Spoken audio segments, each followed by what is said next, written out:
घूमना फिरना किसको पसंद नहीं होता। चाहे लॉन्ग ट्रिप हो या ऑफिस और स्कूल का डेली ट्रैवल, हम सब कहीं ना कहीं ट्रैवल करते ही हैं।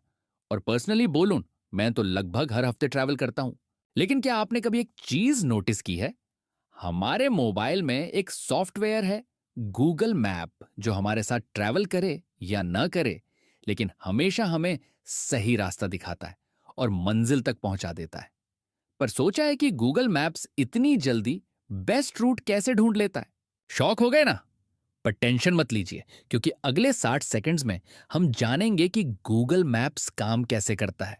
मेनली गूगल मैप्स दो काम करता है। पहला, हमें सबसे फास्ट और एफिशिएंट रूट दिखाता है। और दूसरा, ट्रैफिक का फोरकास्ट करके बताता है कि हमें डेस्टिनेशन तक पहुंचने में कितना टाइम लगेगा। फास्टेस्ट राउट निकालने के लिए गूगल मैप्स डिक्स्ट्रा एल्गोरिदम का यूज करता है। और इस पिक्चर को एक सिंपल एग्जाम्पल के रूप में समझते हैं। यहाँ नोड 0 एक फैक्ट्री है और हमें नोड 3 यानी बेकरी तक पहुंचना है। डाइक्स्ट्रा एल्गोरिदम का सिंपल रूल है कि हर स्टेप पर सबसे कम डिस्टेंस वाले रूट को एक्सप्लोर करो। अब मान लेते हैं कि इस ग्राफ में सभी रोड्स की डिस्टेंस इक्वल है, यानी हर एज का कॉस्ट एक है।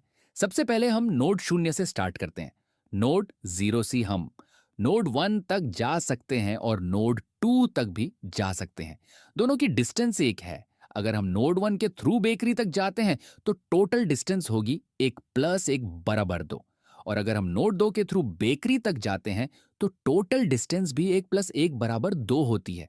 इसीलिए दोनों रूट्स शॉर्टेस्ट हैं और बेकरी तक पहुंचने की मिनिमम डिस्टेंस 2 है। इसी तरह गूगल मैप्स लाखों रोड्स और लोकेशंस के बीच शॉर्टेस्ट पाथ कैलकुलेट करता है और हमें सबसे एफिशिएंट रूट दिखाता है। इसके बाद आया पार्ट रियल टाइम ट्रैफिक का।